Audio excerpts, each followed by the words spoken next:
अस्सलाम वालेकुम गाइस, मेरा नाम है अवैस शराफत। इस वीडियो सीरीज़ में हम डेटाबेसिस के बारे में सीख रहे हैं। हमने अभी तक देखा कि डेटाबेसिस कैसे क्रिएट करते हैं। डेटाबेसिस के अंदर हमने टेबल डिफरेंट क्रिएट किए, डाटा हमने इंसर्ट करके चेक किया था और उसके बाद हमने उसके अंदर प्राइमरी की और फॉरेन की का कॉन्सेप्ट चेक किया। आज की वीडियो में हम कुछ क्यूरीज़ जो इसकी स्पेसिफिक क्यूरीज़ हैं वो देखेंगे। सिलेक्ट की, इंसर्ट की, अपडेट की और डिलीट की, ये बेसिक क्यूरीज़ हैं जिनको इन क्यूरीज़ का हमारे पास पर्पज़ पता चल गया और क्यूरीज़ लगाना आ गई तो वो डेटाबेसिस में डाटा इंसर्ट, अपडेट, डिलीट कर सकता है। तो ये आज की वीडियो बहुत इंपॉर्टेंट होने वाली है और आज हम स्टार्ट करते हैं अपनी क्यूरीज़ में। तो let's move to our screen. Open SQL server management studio.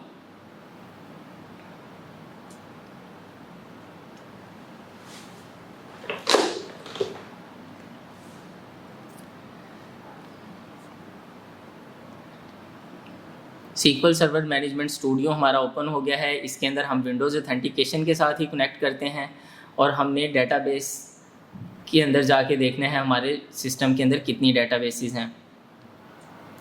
आज हम एक और डेटाबेस क्रिएट करते हैं और उसमें हम क्यूरीज़ अपना सारा जो हमने टेबल क्रिएट किए थे उनको हम रिवाइज़ करते हैं और साथ ही साथ हम उन क्यूरीज़ को देखते हैं। Let's create our first database using graphical user interface. तो हमने न्यू डेटाबेस पे क्लिक किया, हमने एक नई डेटाबेस क्रिएट की। इसका नाम हम कर लेते हैं टेस्टिंग1। Click okay. जैसे ही हमने इसका नाम रखा तो ये हमारे पास डेटाबेस का नाम आ गया है। इसके अंदर अभी कोई टेबल नहीं है। हमने सबसे पहले एक टेबल क्रिएट करना है। आज का सारा काम हम क्यूरीज़ के थ्रू करेंगे। अब यहाँ पे एक और इम्पोर्टेंट बात कि अगर आप न्यू क्यूरी पे यहाँ पे आप क्लिक करते हैं तो क्या होगा कि आपके पास क्यूरी विंडो ओपन हो जाएगी, लेकिन आपको ये नहीं पता कि इस वक्त आप किस डेटाबेस, आप इस वक्त हमारे पास दो डेटाबेसेस हैं, सैम्पल2 एंड टेस्टिंग1। दो डेटाबेसेस हैं तो ये क्यूरी कहाँ क्यूरी हो, किस डेटाबेस के अंदर क्यूरी होगी। तो ये हमारे पास एक ड्रॉप डाउन है जो हमें बताती है कि ये क्यूरी किस डेटाबेस में है। तो ये टेस्टिंग1। अगर आपने किसी और डेटाबेस में करनी है तो आप यहाँ पे अपनी डेटाबेस का नेम चेंज कर सकते हैं। तो इसके सबसे अच्छा तरीका ये है कि आप अपनी डेटाबेस के ऊपर राइट क्लिक करके न्यू क्यूरी करेंगे। ठीक है, लेट्स क्रिएट वन टेबल। हम अपना टेबल भी क्यूरी के थ्रू ही क्रिएट करते हैं। क्रिएट टेबल, टेबल का नाम यूज़र्स, ब्रैकेट, कॉलम का नाम आईडी,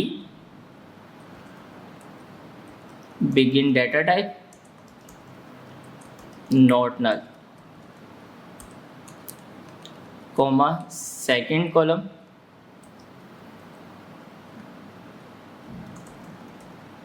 फर्स्ट नेम अनवार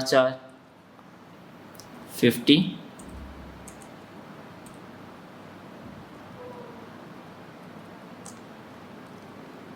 सेकंड कॉलम हम रख देते हैं लास्ट नेम का और उसके बाद हम यहाँ पे रख देते हैं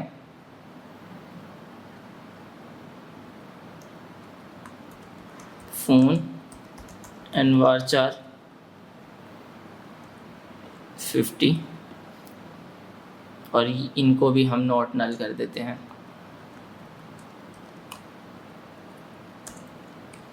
फर्स्ट नेम में भी डाटा हमारा एंटर हो, लास्ट नेम में भी फ़ोन हमारा, हम इसको नल लेबल रहने देते हैं और इसको हम एग्जीक्यूट कर देते हैं। तो जब हम अपने टेबल्स में रिफ़्रेश करेंगे हमारे पास वो टेबल शो होने लग जाएगा यूज़र्स का, क्योंकि हमने कैपिटल्स में सारा लिखा था तो इसलिए हमारे पास कैपिटल लेटर्स में यूज़र का नेम क्रिएट कर दिया। हम यहाँ पे डिज़ाइन में भी जाके इसके कॉलम्स देख सकते हैं और हम इधर जाके इसके कॉलम्स में भी हम इसे चेक कर सकते हैं।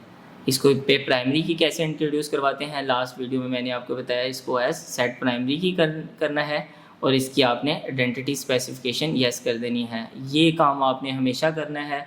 ये बेस्ट प्रैक्टिस है कि आपने अपने टेबल के अंदर हमेशा प्राइमरी की इंट्रोड्यूस करानी है और उसका आपने ये आइडेंटिटी स्पेसिफिकेशन यस कर देनी है ताकि हमें इसको यूनिक करना ना पड़े। अब हम देखते हैं इसी डेटाबेस के अंदर हम न्यू क्यूरी करते हैं और सबसे पहली क्यूरी हमारी सिलेक्ट की कि हमने डाटा अपने टेबल में से कैसे गेट करना है। तो उसके लिए हमारे पास एक सिलेक्ट की क्यूरी है, सिलेक्ट स्टैटिक फ्रॉम और हमारे टेबल का नाम यूज़र्स और एग्जीक्यूट। तो हम जैसे ही एग्जीक्यूट करेंगे ID, first name, last name, phone, ये हमारे कॉलम्स के नेम थे। स्टैटिक का मतलब ये है कि जितने भी कॉलम्स हैं, अगर हमें कॉलम्स के नेम नहीं पता तो हम जस्ट स्टैटिक करेंगे तो ये सारे कॉलम्स के नेम ले आएगा और ये हमारे टेबल का नेम। अभी ये टेबल के नेम पे रेड दे रहा है, इससे घबराने की ज़रूरत नहीं है। इसकी एक ये है कि आप एडिट इंटेलिजेंस और आप रिफ़्रेश लोकल कैशे, तो ये आपको अब नेक्स्ट टाइम आप जब इसको मैं दोबारा लिखता हूँ सिलेक्ट स्टैटिक फ्रॉम, अब आप यूज़र ये लिखेंगे ऑटोमेटिकली आपके पास कॉलम का नेम आपको टेबल के नेम बताने लग जाएगा। आपने एग्जीक्यूट किया, आपके पास ये नीचे रिज़ल्ट आ रहा है। अभी इसके अंदर कोई डाटा नहीं है तो ये हमारे पास कोई डाटा यहाँ पे शो नहीं हो रहा। और अगर यहाँ पे आप स्पेसिफिकली आपको कॉलम्स का नाम याद, आपने सिर्फ आईडी किया है और अब आप ऐसे यहाँ पे आपने क्लिक करना है तो ये आईडी इस वक्त हमने मेंशन किया है कि क्या हमें शो करवाए, आईडी वाला कॉलम शो करवाए कौन से टेबल में से, फ्रॉम यूज़र्स का टेबल।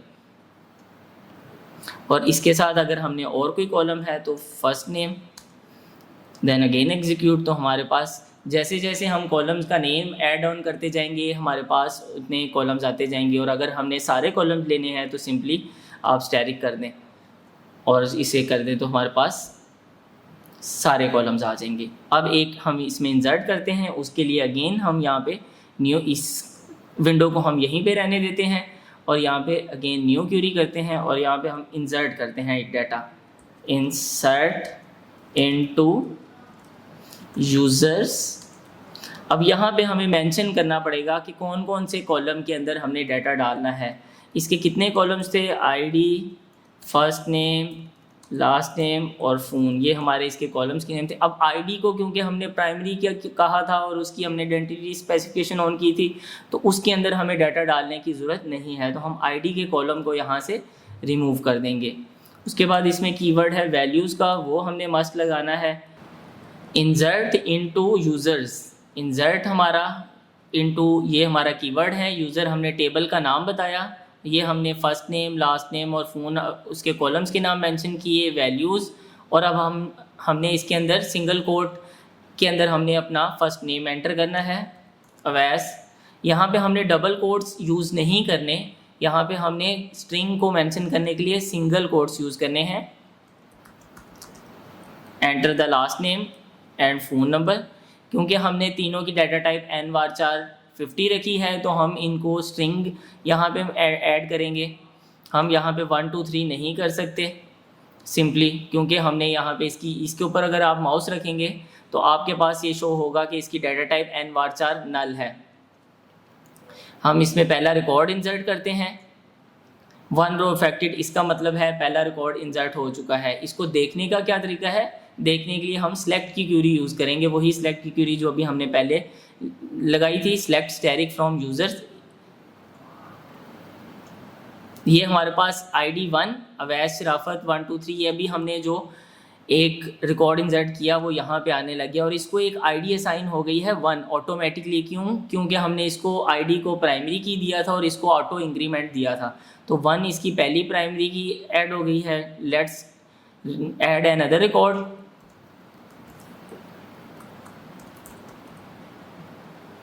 इंसर्ट इनटू टेबल का नाम, ये हमारे कॉलम्स का नाम है, ये कीवर्ड्स, और उसके बाद ये रिकॉर्ड, एक और रिकॉर्ड इंसर्ट हो गया। हम यहाँ पे आके देखते हैं सिलेक्ट में तो ये हमारे पास 2 रिकॉर्ड इंसर्ट हो गए। तो अभी हमने देखा कि हमने 2 रिकॉर्ड इंसर्ट किए यूजिंग क्यूरी, और सिलेक्ट स्टैटिक फ्रॉम हम जब टेबल करते हैं तो हमारे पास सारा रिकॉर्ड इंसर्ट हो जाता है ऑटोमेटिकली। इन दोनों रिकॉर्ड को एक आईडी असाइन हो गई और वो आईडी जो है वो ऑटो इंक्रीमेंट लगी हुई है, ऑटोमेटिकली एक एक इंक्रीज। हम नेक्स्ट रिकॉर्ड इंसर्ट करेंगे, एक और रिकॉर्ड इंसर्ट करते हैं, टेस्ट।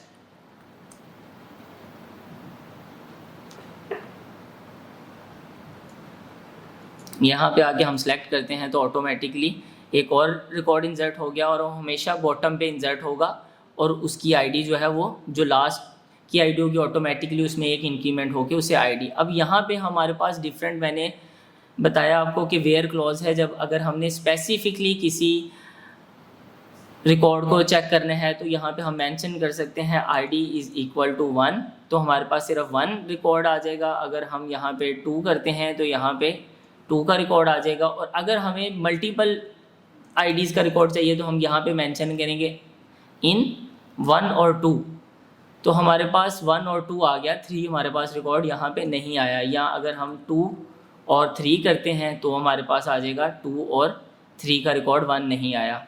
तो ये भी हमारे पास एक क्लॉज है वेयर की, जहाँ पे हम डिफरेंट आईडीज़ का वैल्यू हम गेट कर सकते हैं। और अगर हम इसको यहाँ पे वेयर क्लॉज मेंशन नहीं करते तो ऑटोमेटिकली सारा का सारा रिकॉर्ड आ जाता है। अभी हमने देखा कि हमने 3 रिकॉर्ड इंसर्ट किए हैं यूजिंग इंसर्ट क्यूरी और सिलेक्ट करके हम साथ साथ उनको देख रहे हैं। अभी हम चेक करते हैं कि किसी रिकॉर्ड को हम अपडेट करते हैं तो उसके लिए क्या क्यूरी है, update users set first name is equal to Awais test.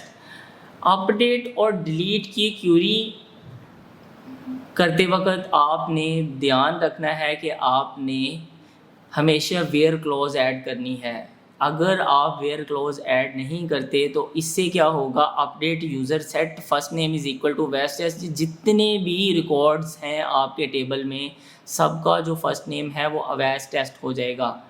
सो आपने हमेशा मेंशन करना है, अगर आपने किसी स्पेसिफिक रिकॉर्ड को अपडेट करना है तो आपने इसके एंड पे वेयर क्लॉज ज़रूर ऐड करनी है। तो अब हमने अगर ID 1 का डाटा चेंज अपडेट करना है तो ID इज़ इक्वल टू 1, और एक ही टाइम यहाँ पे हमारे पास सिलेक्ट की क्यूरी भी है और अपडेट की क्यूरी भी है, तो हमने सिर्फ एक एग्जीक्यूट करनी है। तो हम इसको इतने को सिलेक्ट करेंगे और देन एग्जीक्यूट। तो क्या होगा कि यूज़र के टेबल के अंदर फर्स्ट नेम जो है जिसकी ID 1 है उसका नाम चेंज हो जाएगा, जो भी था उसको चेंज हो गया अवैस टेस्ट हो जाएगा। Let's execute. और अब इसको हम सिलेक्ट करके देख लेते हैं, इतने को हमने ये सिलेक्ट करना है और चेक करेंगे तो ये देखिए ID 1 थी, उसका जो नेम है वो चेंज हो गया, फर्स्ट नेम अवैस टेस्ट हो गया है। और डिलीट कैसे करते हैं, डिलीट की भी हम क्यूरी डिलीट फ्रॉम यूज़र्स। अब सेम अगर अभी हम इतना करते हैं डिलीट फ्रॉम यूज़र्स तो क्या होगा, सारा का सारा डाटा उड़ जाएगा और फिर आप रिकवर भी नहीं कर सकते। तो अपडेट और डिलीट करते वक्त आपने बहुत ध्यान रखना है कि आपने वेयर का क्लॉज लगाना है। तो सेम वही where clause, where ID is equal to, और हम 3 रिकॉर्ड को, ये जो हमारे जिसकी ID 3 है उसको हम डिलीट कर देते हैं फ्रॉम यूज़र्स वेयर, और इतने को हम सिलेक्ट करके और जस्ट एग्जीक्यूट करते हैं तो सिर्फ डिलीट की कमांड एग्जीक्यूट होगी। हमारे पास सक्सेस का मैसेज आया है और अब हम एग्जीक्यूट करके चेक करते हैं तो हमारे पास ये शो हो जाएगा 1 और 2 रिकॉर्ड आ रहा है, 3 जो है वो हमारे टेबल से डिलीट हो चुका है।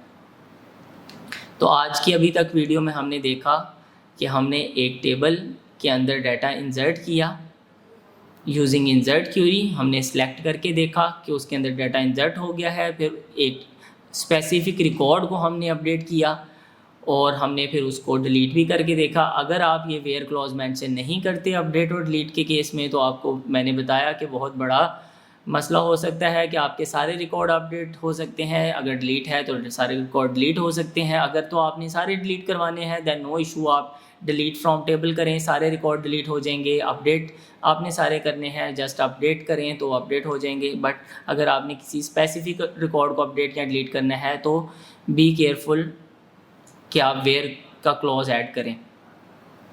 एक और चीज़ यहाँ पे आपको बताता चलूँ, यहाँ पे हमारे पास कमेंट करने के लिए डबल डैशेस होती हैं, इन सब को अभी के लिए हम डिलीट करते हैं। हमारे पास 2 रिकॉर्ड्स हैं और ये असेंडिंग ऑर्डर में आ रहे हैं 1 2 3 4, और अगर हम चाहते हैं कि हमारा जो लास्ट एंटर रिकॉर्ड है वो टॉप पे आए तो उसके लिए हमारे पास होता है ऑर्डर्ड बाय ID, और बाय डिफ़ॉल्ट ये असेंडिंग ऑर्डर अगर अभी करेंगे तो इस पर कोई इफेक्ट नहीं करेगा। ASC असेंडिंग के लिए होता है, DSC डिसेंडिंग के लिए। इससे क्या होगा, जो लास्ट एंटर रिकॉर्ड है वो हमारे पास जो लास्ट आईडी है वो हमारे पास टॉप पे आ जाएगी। और अगर आपने अल्फ़ाबेटिकली वाइज करने हैं तो आप यहाँ पे फर्स्ट नेम कर लें और उसे भी असेंडिंग कर दें ASC, और करेंगे तो जो अल्फ़ाबेटिकली ऑर्डर में आ जाएंगे कि जो A से शुरू हो रहे हैं वो फर्स्ट में B C D और इस तरह से, और अगर आप डिसेंडिंग करेंगे तो एंड वाले Z Y और इस तरह से आपके जो है वो डिसेंडिंग में आ जाएंगे। तो ये आपको ऑर्डर करने का भी तरीका है। आज की वीडियो में हमने क्यूरीज़ को देखा। ये क्यूरीज़ बहुत इंपॉर्टेंट होती हैं किसी भी डेटाबेसेस में। ऑलमोस्ट जितनी भी SQL डेटाबेसेस हैं, MySQL हमारे पास है, हमारे पास PostgreSQL है, Oracle है, सब में सेम टाइप की क्यूरीज़ हैं। लिटिल बिट सिंटैक्स का डिफरेंस होता है। तो आपने किसी भी अगर डेटाबेस में काम कर रहे हैं तो ये क्यूरीज़ अगर आपको आती हों, सेलेक्ट की, अपडेट, डिलीट, इंसर्ट, ये 4 टाइप की क्यूरीज़ ही होती हैं हम हर डेटाबेस में, यही यूज़ होती हैं। बस डिफरेंट ज्वाइंस और डिफरेंट टाइप की आगे कॉम्प्लेक्स क्यूरीज़ होती हैं, बट जो बेसिक क्यूरीज़ हैं वो यही 4 हैं। तो ये जिसको आ गई वो डेटाबेस बहुत ईजीली उनमें काम कर सकता है, उनको सीख सकता है। तो आज की वीडियो में इतना ही। Thank you so much. अल्लाह हाफिज़।